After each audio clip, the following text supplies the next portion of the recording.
आजकाल मुलांना भाजीपोळी म्हटलं की नकोच असतं, त्यांना काहीतरी चटपटच पाहिजे असतं. तर आता फ्रीजमध्ये पाहिलं तर मला एक लौकी दिसली, तर चला म्हटलं आता लौकीचंच काहीतरी बनवून मुलांना द्यावं.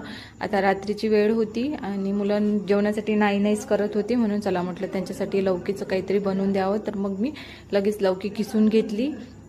तर त्या मोठ्या किसणीने अजिबात होतच नव्हतं, म्हणून आता ही छोटी किसणी घेतली आणि माझं लवकर लवकर होतं. आणि माझं सगळ्यात बोरिंग काम म्हणजे हे असतं किसायचं, तर मला खूप कंटाळवाणं आहे माझ्यासाठी. तर मग मी पटकन लौकी किसून घेतली आणि लौकीमधलं पाणी काढून घेतलं, कारण लौकीमधलं पाणी काढलं नाही तर त्याच्यामध्ये खूप जास्त पीठ ॲड करावं लागतं आणि मग त्यामध्ये लौकी तुम्हाला अजिबात दिसणार नाही.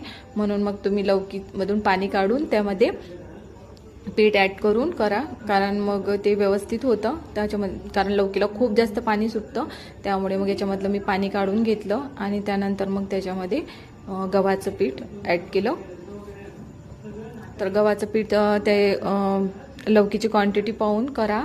आणि त्यानंतर मग त्याच्यामध्ये मिरची पावडर, हळद पावडर आणि थोडासा ओवा, थोडेसे तीळ आणि चवीपुरतं मीठ. तर हे सगळं त्याच्यामध्ये ॲड करून घेतलं आणि छान असं त्याला मळून घेतलं. तर हे आपल्याला जर त्याच्यामध्ये कमी पडलं गव्हाचं पीठ तर आपण मग पाणी घेऊ शकतो, कारण आपण साईडला पाणी काढून ठेवलेलं राहते.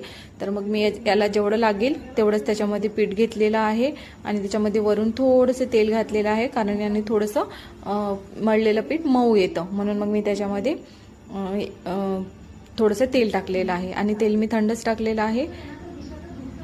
तर असं सगळं मग मी मस्तपैकी मिक्स करून घेतलं. आणि याच्या आधीसुद्धा मी 2-3दा बनवलेले आहे आणि मुलांना हे आवडतात आणि हे हेल्दीसुद्धा असतात खाण्यासाठी. तसं तर मुलं लौकी अजिबात खात नाही, म्हणून मग मी हे काहीतरी आयडिया काढलेली आहे आणि मग छान असे पराठे बनवून घेतले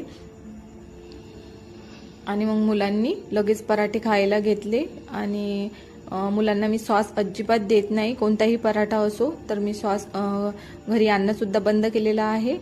तर मग आता त्यांनी मस्तपैकी लोणचं घेतलं आणि त्याच्यासोबत पराठा मस्तपैकी एन्जॉय केला आणि त्यांना आवडले सुद्धा. आणि अशा प्रकारे लौकी त्यांच्या पोटातसुद्धा गेली. म्हणून मग माझी नेहमी हेच कोशिश असते आणि ती कोशिश आता सफल झालेली आहे. चला तर मग आजचा व्हिडिओ कसा वाटला ते कमेंट करून सांगा आणि व्हिडिओला लाईक करायला विसरू नका, चॅनलला सबस्क्राईब करा आणि बेल आयकॉनचे बटन प्रेस करा. तर इथेच थांबते, भेटू नेक्स्ट व्लॉगमध्ये. तेव्हापर्यंत